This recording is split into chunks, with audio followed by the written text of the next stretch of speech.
Morning everyone, we're back here today. We're going to take today as a recap over Badminton Rising to go over all the things we've been working on this tune over the past few lessons. There's been a lot. Then we're going to practice it at the end. Tomorrow we're shifting gears back to the blues, playing in different keys. So we're going to do this for today.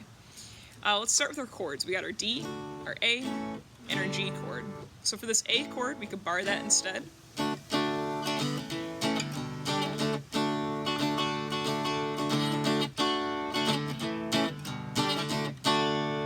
Speaking of bar chords, we talked about using our form 2 with our form 1 bar chords. Then using our capo on fret 2 with our C, G, and F chord shapes.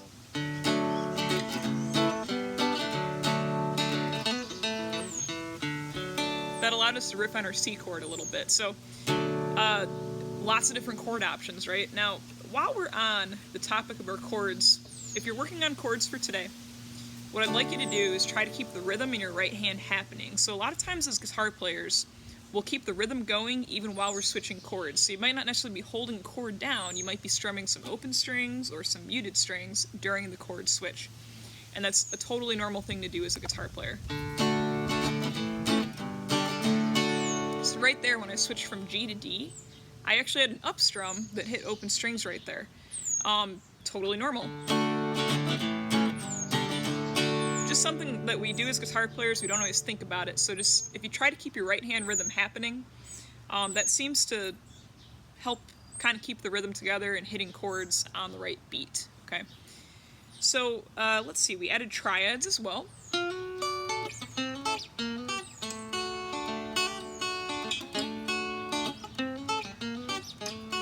I love triads.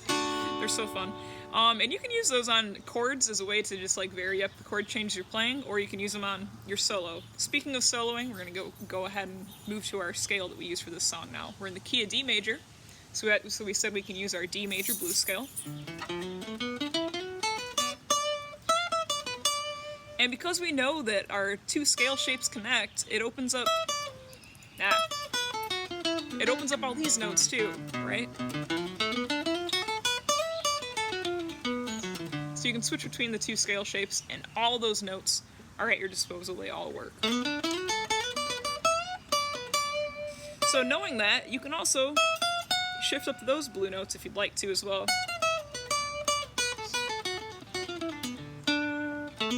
So we're gonna go ahead and play through it now. We'll probably do 3 verses, 3 choruses, and a tag at the end. So we'll go ahead and play through it. What I want you to do is think about what you'd like to work on and work on whatever that is, okay? So if you're working on chords, cool. If you're working on triads, that's great. If you're working on soloing, fantastic, right? Work on what you are working on currently, and remember, if it's not perfect, it doesn't matter. We're just going for a little bit of progress each day, and if you just kind of work at guitar a little bit each day, you'll get better the next day. So let's get going and have some fun with this. Here we go.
Alright, so hopefully, you're noticing a little bit of progress. These things are starting to come together. Like we said before, not going for perfection, just a little bit of progress each day. So hopefully you all enjoyed this. We're going to be switching back to blues tomorrow with some different keys. I thank you all for watching and joining me. If there's something you want to see in these lessons, post it in the comments below. And feel free to share with your friends and subscribe. So I'll see you all tomorrow. Have a great day. Bye.